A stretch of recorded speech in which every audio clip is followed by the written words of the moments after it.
ঢোকার সাহস পায় না। কারণ আমরা উত্তরবঙ্গের মানুষ জানি যে বাংলাদেশের সব থেকে বড় বড় আলেম যারা, তারা বরিশাল পিরোজপুর এলাকাতেই আছে। বিশেষ করে আমাদের ঢাকা দারুন নাজাত মাদ্রাসার বড় বড় ওস্তাদজি যারা আছে, তাদের সকলের বাড়ি প্রায় আপনাদের এই এলাকাতে। এখন আমার মনে হচ্ছে হয়তো আমি আপনাদের ছাত্রর সমতুল্য না, আর নইলে আমাকে ব্যক্তি হিসাবে আপনাদের পছন্দ হয় না, দুইটার একটা, ঠিক না? আসতে কয় কেন, ঠিক না? আলোচনার সূচনা একটা কথা একবারে ক্লিয়ার করে তারপরে আলোচনা করি, কি কোন আপনারা? মাহফিলে বসে কোনো ব্যক্তি বিবাহিত যারা আস্তে কথা কয়, বুঝবেন যে হে বউর হাতের মার খায়। আর অবিবাহিত যারা আস্তে কথা কয়, বুঝবেন যে ওই ব্যক্তি হারবালের রোগী। এখন আপনি কোন গ্রুপে আছেন, আপনি সিদ্ধান্ত নেবেন, ঠিক? আবার আস্তে কয়, ঠিক কিনা? আল্লাহ রাব্বুল আলামিনের দরবারে হাজারো কোটি শুকরিয়া জ্ঞাপন করছি যে মহান মনিব এই এলাকার অধিকাংশ মানুষ থেকে আমাদেরকে বাছাই করে পবিত্র কালামুল্লাহ শরীফের এই মজলিসে বসার জন্য যে মনিব আমাদেরকে মন মানসিকতা দিলেন, সুস্থ রাখলেন, গত বছর থেকে বছর পর্যন্ত আমাদেরকে লম্বা হায়াত দিলেন। এমনও হতে পারে একই মায়ের পেটের দুই ভাই, কেউ বা প্যান্ডেলে বসেছে আর একজন দোকানের পাশে ইয়েতিমের মতো দাঁড়ানো, নাই? কথা বোঝেন নাই আমার? যিনি প্যান্ডেলে বসেছেন আর যিনি দোকানে দাঁড়ানো, এই দুই ব্যক্তি এক না আলাদা? জোরে বলতে হবে, এক না আলাদা? হযরতে আবু বকর রাদিয়াল্লাহু তাআলা আনহুর বাড়ি মক্কায়, আর আবু জাহেলের বাড়ি আপনাকে দক্ষিণ ভান্ডারিয়ায়, না? কোন জায়গাতে? শুধু কি মক্কায়? দাগ নাম্বার, খতিয়ান নাম্বার, মৌজা নাম্বার দুইজনেরই এক। কিন্তু আশ্চর্যের বিষয় হলো, সারা পৃথিবীর ভিতরে যেই কয়টা ইসলামী বিশ্ববিদ্যালয় আছে, তার ভেতরে অন্যতম একটা বিশ্ববিদ্যালয়ের নাম হলো মদিনা ভার্সিটি। নাম আপনারা শুনেছেন? মক্কাতুল মুকাররমায় যেই জায়গায় মদিনা বিশ্ববিদ্যালয় অবস্থিত, এইটা হলো হযরত আবু বকর রাদিয়াল্লাহু তাআলা আনহুর বাড়ি। সুবহানাল্লাহ, বাড়িতে গিয়া বলবেন, ঠিক আছে? আর সারা পৃথিবীর ভেতরে যেই সমস্ত হাজী সাহেবরা বাইতুল্লাহ জিয়ারত করার জন্য মক্কাতুল মুকাররমায় যায়, গেছিলেন মক্কায়? আলহামদুলিল্লাহ। কাবা তোয়াফ করার পরে মাকামে ইব্রাহিম এবং জমজম কূপের মাঝখান দিয়ে একটু উপরে উঠতে হয়।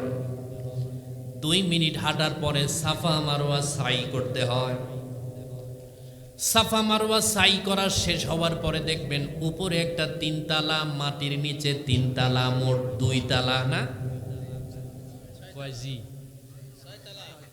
কয় তালা হয়? কথা বুঝতেছেন নাকি? এমন বিল্ডিং বানিয়েছেন, ওই একতলা বিক্রি করলে বাংলাদেশের সংসদ ভবনের মতো কয়েকটা বানানো যাবে।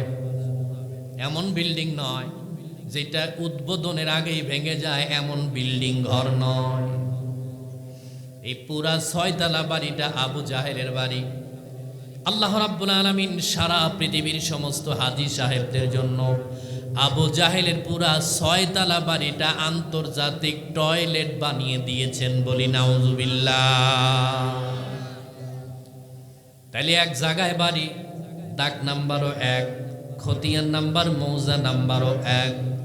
একজনের বাড়িতে বিশ্ববিদ্যালয়, আর একজনের বাড়িতে টয়লেট। বলেন তো, 2 জনের নসিব এক না আলাদা? এই প্যান্ডেলের ভিতরে এমন হতে পারে 2 কিলো দূরের থেকে মাহফিল শোনার জন্য এসেছেন, কিন্তু মাহফিলের পাশেই যার বাড়ি, ওই মাল এখন পর্যন্ত আসে নাই। উনি কোন গ্রুপের? আমি কই নাই, আপনারা কইছেন। কোন গ্রুপ?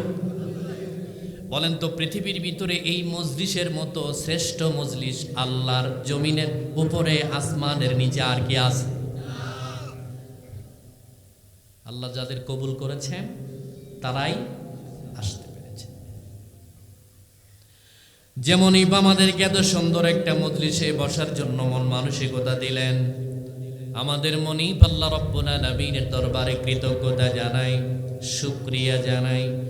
জোরে সরে কালিমাতু শুকুর পড়ি আলহামদুলিল্লাহ। লক্ষ কোটি দরুদ ও সালাম সাইয়্যিদুল মুরসালিন ইমামুনা কুদওয়াতুনা হাবিবুনা মুহাম্মাদুর রাসূলুল্লাহ, একসাথে বলেন সাল্লাল্লাহু আলাইহি ওয়াসাল্লামের উপর, সাহাবায়ে কেরাম ও শুহাদা ইযমের আলা ইল্লিয়িন আল্লাহ রাব্বুল আলামিনের দরবারে কামনা করছি, বলি আমিন।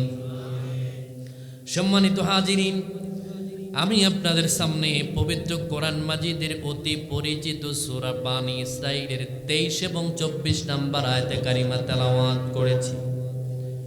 নবী আলাইহিস সালাতু ওয়াস সালামের মুখনিসৃত পবিত্র বুখারী এবং মুসলিম শরীফে উদ্ধৃত একখানা হাদিসের নববী আমি আপনাদের সামনে উপস্থাপন করেছি। আল্লাহ পাক রব্বুল আলামিন তৌফিক দান করলে এখান থেকে কিছু কথা বলার চেষ্টা করব। আমা তাওফীকি ইল্লা বিল্লাহ। আল্লাহ রাব্বুল আলামিন বলেন, ওয়া ক্বাদা রাব্বুকা আল্লা তা'বুদু ইল্লা ইয়্যা। যিনি কাজী, যিনি বিচারক, আরবিতে তাকে বলা হয় কাজী, ফায়সালাকারী। আর বাংলাদেশের যিনি বিয়ে পড়ান তারে বলা হয়, আপনার এলাকায় কি কয়? কাজী বলে। আল্লাহ রাব্বুল আলামিন ডাক দিয়া বলে, পৃথিবীর মানুষ শোনো, আমি বিচার করে দিয়েছি, ফায়সালা করে দিয়েছি। আল্লাহ তা'বুদু, আমার আল্লাহর ইবাদত ছাড়া কারো ইবাদত করা জায়েজ। আস্তে কয় কেন? জায়েজ আছে। আমার আল্লাহ যদি কোনো বিষয়ে ফায়সালা দিয়ে দেয়, এর উপরে নতুন করে ফায়সালা দেওয়ার ইখতিয়ার পৃথিবীর কোনো মানুষের নাই। আল্লাহ রাব্বুল আলামিন ডাক দিয়া বলে, বান্দারে, সারা পৃথিবীর যত বিচারক আছে সব বিচারক রায় দেয়। ভুল রায় দেওয়ার পরেও বিচারকের কোনো বিচার হয় না।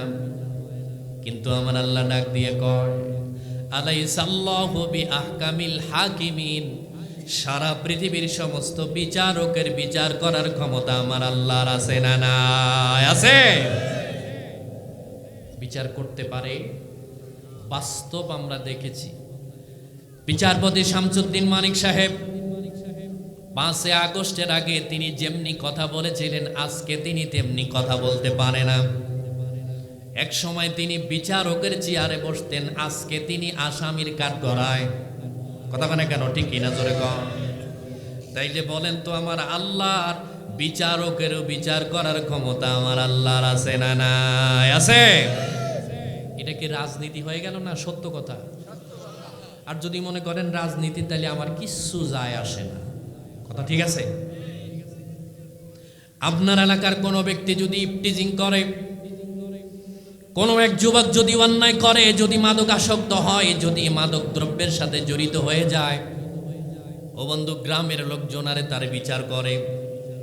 ওই মাতবর সর্দার তার বিচার করার পরে ওই বিচার যদি তার পছন্দ না হয়, দেখবেন ওই ছেলের সামনাসামনি গালাগাল না করলেও আবডালে গিয়ে তার বিরুদ্ধে গালাগাল করে। করে না? দোষটাকে বিচারকের না, যে অন্যায় করেছে তার। বাংলাদেশের আইন অনুযায়ী কোনো ব্যক্তির নামে যদি রাষ্ট্রদ্রোহ মামলা হয়, ওই ব্যক্তিকে আগে প্রথম ম্যাজিস্ট্রেট কোর্ট আগে তাকে রায় দেবে। ও বন্ধু, ম্যাজিস্ট্রেট কোর্টের রায় কোনো অপরাধের যদি পছন্দ না হয়, তিনি হাইকোর্ট পর্যন্ত অ্যাপিল করার সুযোগ আছে না নাই? আছে। আপনারা সবাই শিক্ষিত মানুষ, আমার কথা একটু বুঝে শুনে জবাব দেওয়ার চেষ্টা করবেন। বলেন, যদি হাইকোর্টে ওই ব্যক্তির বিরুদ্ধে রায় দেয়, আর একটা আদালত আছে বাংলাদেশে, তার নাম সুপ্রিম কোর্ট, ওই ব্যক্তি সুপ্রিম কোর্ট পর্যন্ত অ্যাপিল করার সুযোগ আছে না নাই? এবার বলেন, বাংলাদেশের সুপ্রিম কোর্ট যদি এই ভান্ডারিয়ার কোনো ব্যক্তির নামে তার বিপক্ষেও যদি রায় দেয়, মানতে সেটা বাধ্য। যদি না মানে, তাইলে আদালত অবমাননার মামলা নতুন করে হওয়ার সম্ভাবনা আছে না নাই? আছে। আল্লাহ রাব্বুল আলামিন ডাক দিয়া বলে, বান্দারে, পৃথিবীর মানুষ রায় দেওয়ার পরে তুমি তার বিরুদ্ধে আপিল করতে পারো। সারা পৃথিবীর সমস্ত বিচারক যদি রায় দেয় তার বিরুদ্ধে তুমি আপিল করতে পারো, কিন্তু আমি আল্লাহ যেই রায় দিয়েছি আমার রায়ের উপরে পৃথিবীর কোনো বিচারকেরও আপিল করার কোনো ক্ষমতা পৃথিবীর কারো নাই, ঠিক কিনা? আমার আল্লাহ যেটা বলেছেন এটাই ফাইনাল। পৃথিবীর মানুষ বাংলাদেশের সুপ্রিম কোর্টের রায় না মানলে যদি তারে কারাগারে যেতে হয়, তাইলে আয়াতের বক্তব্য অনুযায়ী আমার আল্লাহর ফায়সালা যদি না মানে, আমার আল্লাহ ডাক দিয়া কয় আমি তাকে জাহান্নামে দেওয়ার জন্য আমার আল্লাহর ক্ষমতা আছে না নাই? লা ইলাহা।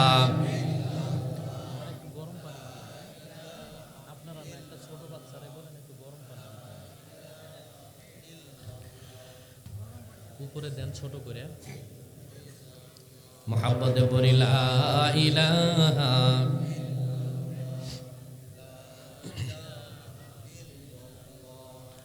লা ইলাহা ইল্লাল্লাহ। এপারে তোর বসত বাড়ি রে, ওই পারে তোর বাসা, ভবদরিয়া পারি দিতে কেমনে করবি আশা রে, এপারে তোর বসত বাড়ি রে, লা ইলাহা ইল্লাল্লাহ।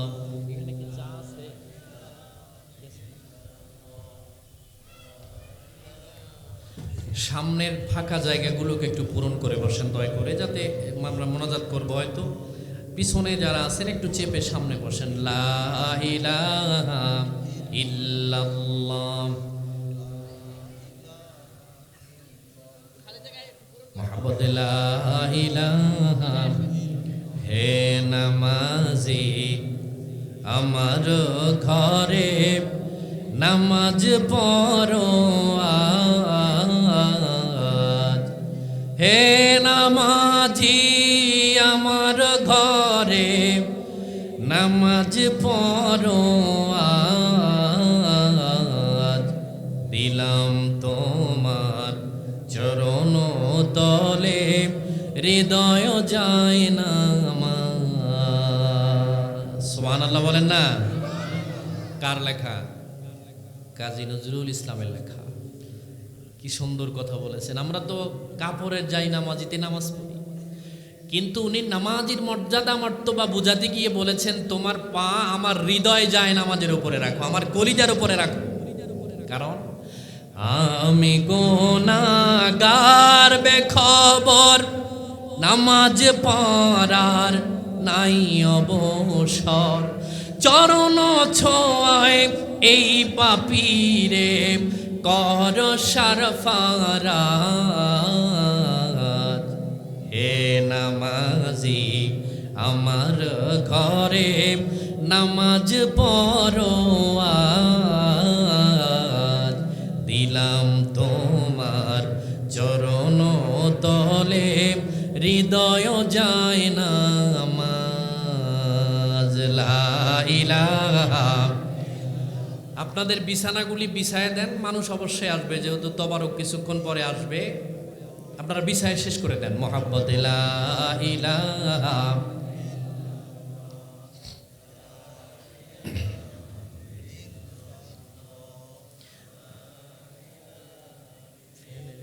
ফ্যানটা একটু এদিকে দিলে হালকা একটু বাতাস লাগতো আর কি, আপনি একটু আগায় বসেন। মুহাব্বতে লা ইলাহা ইল্লাল্লাহ, লা ইলাহা ইল্লাল্লাহু মুহাম্মাদুর রাসূলুল্লাহ। জবান ছেড়ে দিয়ে একসাথে বলি সাল্লাল্লাহু। আপনাদের যদি এটা শিখান লাগে তাহলে তো বাংলাদেশে ওয়াজ করার আর জায়গা নাই। আল্লাহ রাব্বুল আলামিনের হাবিব ডাক দিয়ে বলে তোমরা শোনো, আল্লাহ তাআলা আমাদেরকে কি কি ফয়সালা দিলেন, এই ফয়সালাগুলি আমরা শুধু শুনবই না, মানারও দরকার আছে না নাই? একসাথে বলেন আছে? শুধু শুনবো না, মানারও দরকার আছে। আল্লাহ রাব্বুল আলামিন ডাক দিয়ে বলে বান্দারে আমি তোমার জন্য যেইটা ফয়সালা করে দিয়েছি, আমার ফয়সালার উপরে পৃথিবীর কোনো মানুষের রায় চলে না। কিন্তু 1971-এর পর থেকে আজ পর্যন্ত বাংলাদেশের যারাই বিচারক ছিল, বলেন তো কোরআনের অনুযায়ী আমার আল্লাহ যেইভাবে রায় দিতে বলেছেন এইভাবে রায় কি একটাও বাস্তবায়ন হয়েছে? এতে বোঝা যায় বাংলাদেশে চোর নাই, ঘুষখোর নাই, মদখোর নাই, জেনা ব্যভিচারকারীও নাই, আছে। কিন্তু বিচার যেহেতু হয় নাই, তাইলে বোঝা যায় আমার আল্লাহর আইনের ধারা অনুযায়ী বাংলাদেশে একটা বিচারও হয় নাই। আল্লাহ রাব্বুল আলামিন ডাক দিয়ে বলে, বান্দারে আমি বিচারককে কাঠগড়ায় দাঁড় করাতে পারি, আসামিকে আবার চেয়ারে বসাতে পারি। শুধুমাত্র তাই নয়, ফাঁসির কাষ্ঠের আসামিকে আমি আল্লাহ রাব্বুল আলামিন মাফ করে দিতে পারি। তার বাস্তব প্রমাণ আমরা পাইছি। কথা বুঝে শুই না কন। 5 আগস্টের পরে, 5 আগস্টের আগে যারা বাবর সাহেব বলেছেন যে এতদিন আমার গলার ভিতরে ফাঁসির রশি ঝুলে যেত, কিন্তু আল্লাহ তারে বাঁচায়া দিয়েছে। আল্লাহ যারে বাঁচায়া দেয়, হাসিনা কেন ওর বাবা পর্যন্ত তারে মারার ক্ষমতা নাই। ঠিক কিনা জোরে কন। হাসিনা চাষির আবার আত্মীয় স্বজন কেউ থাকলে মন খারাপ করেন না, কারণ উনি যা করে গেছে শুধুমাত্র আলেম ওলামাদের বিরোধিতা করার কারণে মানুষের আক্ষেপ, মানুষের দীর্ঘশ্বাস, মানুষের উপরে এমন জুলুম নির্যাতন করেছে, বিবাহিত পুরুষ তার স্ত্রীর সাথে এক রাত কাটাতেও পারে নাই তার ডরে। এমন পুরুষও আছে না নাই বাংলাদেশে? আল্লাহ কি তার বিচার করেছে কি করে নাই? না কেমনে করছে? এ তো ইন্ডিয়াতে গেছে। কারণ আজরাইল আলাইহিস সালামের ইন্ডিয়ার ভিসাটা বন্ধ না, সেখান থেকে ধরে আনার ক্ষমতা আমার আল্লাহর আছে না না? আপনাদের এলাকায় মাঝে মধ্যে দেখবেন শুয়োরের বাচ্চার পাল আসে, মানে দল নিয়ে আসেন অনেকে। ছোট্ট ছোট্ট বাচ্চার তখন দাঁত ওঠে না, যখন দাঁত ওঠা শুরু করে তিনি তার আপন মা বাবার পাছায় আগে জোরে কামড় মারে, টেস্ট করে দেখে যে তার দাঁতটা মজবুত হয়েছে নাকি নরম আছে। বাংলাদেশের কিছু নেতা বর্তমানে জ্বালিয়েছে এমন, যারা ছাত্র জনতা জীবন দিয়েছে তাদের কথা ভুলে গেছে, মানুষকে ভুলাইয়া দিয়া নিজে পিছনের সব ইতিহাস বলে আবার ওবাইদুল কাকুর মতো হতে চায়। কথা বলেন ঠিক কিনা? এই আন্দোলনের ভেতরে যদি কোনো এমপির ছেলে, মন্ত্রীর ছেলে যদি মারা যেত, জুলাই সনদ সংসদের প্রথম অধিবেশনেই বাস্তবায়ন হয়ে যেত। বলেন তো কোন এমপির ছেলে কি ছাত্র আন্দোলনে মারা গেছে? কারণ তারা খুব ভালো করে জানে নেতায় থাকে বাংলাদেশে, আর ওর বাচ্চা আন্ডা যা আছে সব বিদেশে পড়াশোনা করে, আর আমরা যারা আছি শুধুমাত্র চামচামি করে আমাদের জীবন পার। কথা বলে না কেন? ঠিক কিনা জোরে কন। এই জন্য আমি আপনাদেরকে বলছি, আমরা যারা বিগত নব্য ফ্যাসিস্টের মতো আমাদের আত্মমর্যাদা সব কিছু বিসর্জন দিয়ে আমরাও যদি তাদের মতো হই, আমার আল্লাহ আমাদেরকেও বিতাড়িত করার ক্ষমতা আমার আল্লাহর আছে না নাই? কথা বলে না কেন? আছে। এই জন্য সাবধান হয়ে যান। আপনি 5 আগস্ট যদি না হতো, আজকের প্রধানমন্ত্রীর থাকার কথা ছিল লন্ডনে, সালাউদ্দিন সাহেব থাকতো ইন্ডিয়াতে, জামাতের যত কর্মী আছে তারা থাকতো জেলখানাতে। কথা বলে না কেন? ঠিক কিনা জোরে বলেন। ছাত্র জনতার কারণে আজকে তোমরা উন্মুক্ত ময়দানে ঘুরে বেড়াতে পারো, আর তোমরা ছাত্রদেরকে ভুলে যাও। তোমাদের মতো গাদ্দার মানুষ ছেড়ে দিতে পারে, আমার আল্লাহ তোমাদেরকে ছাড় দিবে না। খালি স্মরণ করায় দিলাম, আপনি যেমনি উড়বেন আপনার আসারটা তত বড় হবে। কথা বলে না কেন? ঠিক কিনা জোরে বলেন। আশ্চর্যের বিষয়, 5 আগস্টের আগে যারা রিক্সা চালাইতো এখন তারা নেতা, ঠিক না? 5 আগস্টের আগে তার বাবাও কামলা দিত, হে নিজেও কামলা দিত, হে এখন নেতা না, শুধু বড় পোস্টার ছাপায় দিছে আমি অমুক। আছে না নাই? নেতা হন, আমার কোনো অসুবিধা নাই, তবে এলাকার লোকজন যেন আপনার দেখে সম্মান করে, ভয় যেন না পায়। কথা বলে না কেন? ঠিক কিনা জোরে কন। আল্লাহ রাব্বুল আলামিন ডাক দিয়ে বলে, বান্দারে আমি তোমার প্রথম ফয়সালা করলাম, আল্লাহ তা'বুদু ইল্লা ইয়্যা, আল্লাহর গোলামি, আল্লাহর দাসত্ব, আল্লাহর ইবাদত ছাড়া কারো ইবাদত করা জায়েজ। একসাথে বলেন জায়েজ। যেই বিচারপতি ফিরোজপুরের বিচারের এই চেয়ারের উপরে বসার পরে আসরের নামাজের অথবা জোহরের নামাজের আজান দিয়েছে, তিনি নামাজ পড়েছেন। জামাতে নামাজ পড়ার পরে তিনিও বলেছেন ইয়্যাকা না'বুদু ওয়া ইয়্যাকা নাস্তাঈন, তোমার কাছে সাহায্য চাই আর তোমার ইবাদত করি। ওই বিচারপতি আবার নামাজ শেষ করে আসার পরে এই চেয়ারে বসার পরে তিনি আবার ব্রিটিশের আইন অনুযায়ী রায় দেয়। নামাজ পড়লো কোরআন দিয়া, কিন্তু তিনি যেই ফায়সালা দিলেন সেইটা আর কোরআন দিয়া দেয় না, ঠিক কি না? আমাদের এলাকার কিছু চেয়ারম্যান আছে, আপনাদের এলাকার কথা বলছি না, এমপিও আছে এমন, কোরবানের সময় গরু কোরবানি দিয়েছে 5 লক্ষ টাকা দিয়া। কোরবানির গোশত 3 ভাগ করে চেয়ারম্যান 1 ভাগ গরিব দুঃখীরে দিয়ে দেয়, 1 ভাগ আত্মীয় স্বজন, আর 1 ভাগ নিজের জন্য রেখে দেয়, তাই না? কিন্তু দেখা গেল বিকালবেলা 2 ভাগ গোশত দিয়ে দেওয়ার পরেও কিছু কিছু গরিব মানুষ ধনীদের বাড়িতে এসে হাত পাতে, চেয়ারম্যানের বাড়ি এমপির বাড়িতে হাত পাতে, আমার একটু গোশত দেন। তখন দেখবেন চেয়ারম্যান সাহেব ডাক দিয়ে কয়, আমার এত গোশতের দরকার নাই, আমার ভাগের গোশতটাও তোরা ভাগ করে দিয়ে দে গরিব মানুষের। এটাকে বলে ইনসাফ, এটাকে বলে বিচার। দেখবেন গোশত ভাগ করেছে ওজন দিয়া, আবার বন্টনও করেছে ওজন দিয়া, ঠিক না? আবার যখন ঈদের ছুটি শেষ হয়ে গেছে, ওই চেয়ারম্যান সাহেব যখন ইউনিয়ন পরিষদের ভিতরে চাল বন্টন করে, তখন আর চাল মেপে দেয় না, তখন দেয় বালতি দিয়া। আসতে কয়টা ঠিক কেন? এটা কি মেপে দেওয়ার দরকার ছিল না? কথা মানে কেন? 30 কেজি বাজেট হয়েছে, বালতি দিয়া মেপে দিয়েছে 22 কেজি, মাঝখান থেকে 8 কেজি চামচাই নিয়ে গেছে। এরকম ঘটনা অন্য জেলাতে আছে, আপনি বরিশালে একজনও না আছে। আব্দুল্লাহ ইবনে আব্বাস রাদিয়াল্লাহু তাআলা আনহু ডাক দিয়ে বলে, ইয়া রাসূলুল্লাহ, কি কারণে কেবলমাত্র আল্লাহ রাব্বুল আলামিনের ইবাদত করব? আমার আল্লাহ কি কারণে আমাকে ফয়সালা দিলেন নাম্বার 1 আল্লাহর ইবাদত কেন করব? রাইসুল মুফাসসিরিন 1,25,000 সাহাবায়ে কেরামদের ভিতরে যিনি সব থেকে কোরআনের জ্ঞান যার বেশি জানা, তিনি হলো আব্দুল্লাহ ইবনে আব্বাস। রাসূলুল্লাহ যখন দুনিয়ার ভেতর থেকে চলে যান, তার বয়স মাত্র 13 থেকে 13.5 বছর। কিন্তু আল্লাহর হাবিব তার বুকের ভেতরে হাত রেখে দোয়া করতেন, আল্লাহুম্মা ফাকিহু ফিদ্দিন ওয়া আল্লিমহু তাওয়িল।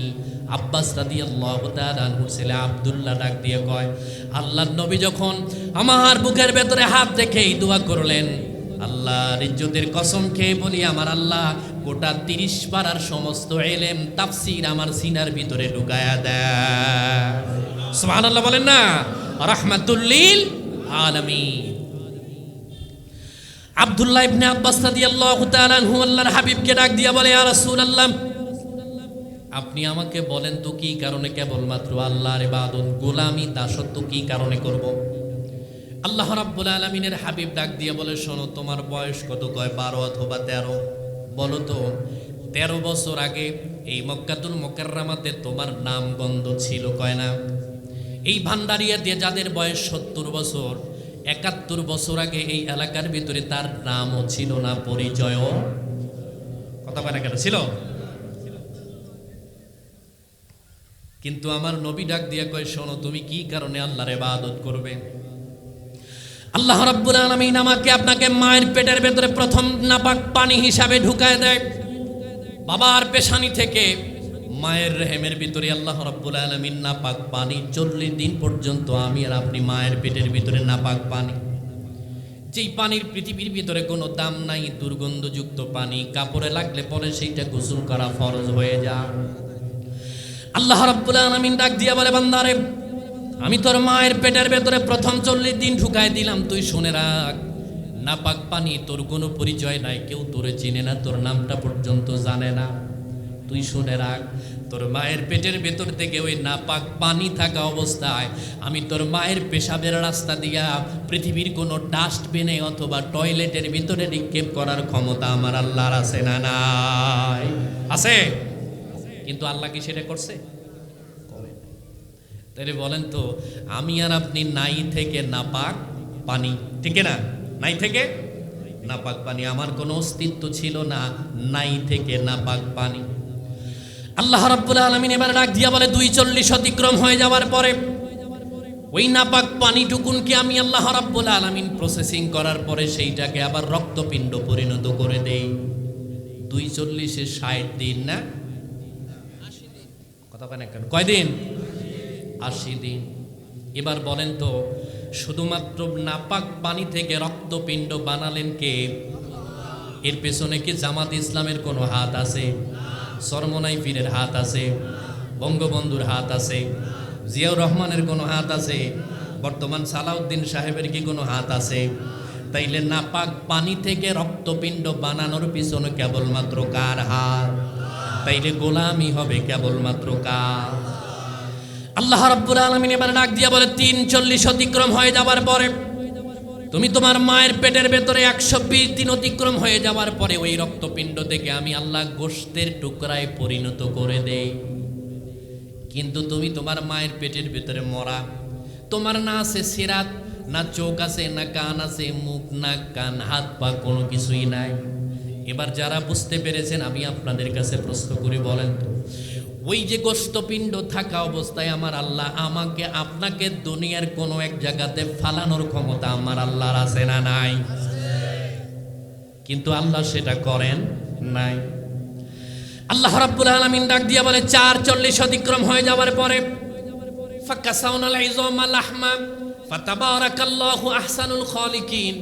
আল্লাহ রাব্বুল আলামিন এবার ডাক দিয়া কয়, শোন, 440 অতিক্রম হয়ে যাওয়ার পরে ওই যে তোর মায়ের পেটের ভেতরে একটা গোশতের টুকরা বানায় দিলাম, ওই গোশতের টুকরার ভিতরে আমি আল্লাহ রাব্বুল আলামিন একটা হার্টের স্ট্রাকচার, একটা বডি ঢুকায় দিয়া আমি তোরে মায়ের পেটের ভিতরে পুরা মানুষ রূপে রূপান্তরিত করে দিলাম। সুবহানাল্লাহ বলেন না? পুরা মানুষ বানানোর পিছনে হক কার? তাইলে গোলামি হবে কার? কিন্তু আমরা মানুষ এমন হয়ে গেছি, আমরা শুধুমাত্র নামাজ পড়ি আল্লাহর জন্য, কিন্তু আমি যখন নামাজ পড়ে বাহিরে যাই তখন আর আমি আল্লাহর দাসত্ব করি না। আমি আমার নেতার নামটা জীবনে যতবার নিয়েছি আমার আল্লাহর নামও ততবার নেই না। ঠিক? লা ইলাহা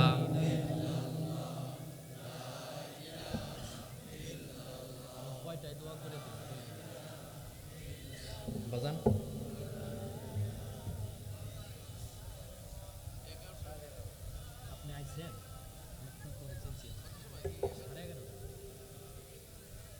সাড়ে 11টায় দোয়া করলে তবারক আবার ঠান্ডা হয়ে যাবে না?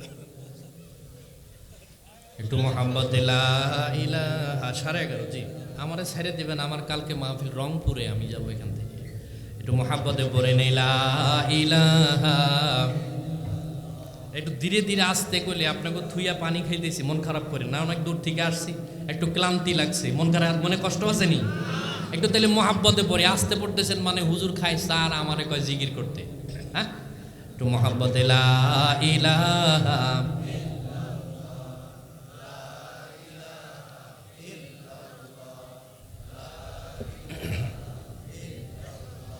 লা ইলাহা ইল্লাল্লাহু মুহাম্মাদুর রাসূলুল্লাহ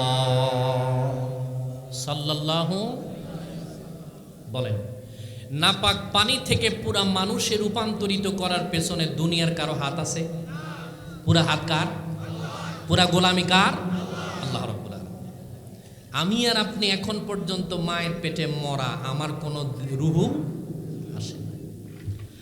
আল্লাহ রাব্বুল আলামিন ডাক দিয়ে বলে, বান্দারে তুমি তোমার মায়ের পেটের ভেতরে 440 অতিক্রম হয়ে যাওয়ার পরে আমি যখন পুরা মানুষে তোমাকে রূপান্তরিত করে দিয়ে ক্ষান্ত হই নাই, ওই হাড্ডির উপরে এমন চামড়ার আবরণ দিলাম, হাতের তালুর চামড়া একরকম, পিঠের চামড়া আর এক রকম, মাথার তালুর চামড়া একরকম, কানের চামড়া আর এক রকম, গোটা বডির ভিতরে যত জায়গায় চামড়া আছে সব চামড়ার তাপমাত্রা একরকম না, আলাদা কিনা? প্রচন্ড শীতের ভিতরে যদি আপনার কান দুইটা ঢাকা থাকে গোটা বডি গরম থাকে, ঠিক না? আবার দেখবেন কিছু মানুষ রাস্তায় হেঁটে এসেছে প্রচন্ড ঠান্ডার ভেতরে, শুধুমাত্র দুইটা হাত 2 উরুর মাঝখানে ঢুকায় দেয়তে বোঝা যায় হাতের চাইতে 2 উরুর মাঝখানের তাপমাত্রাটা বেশি।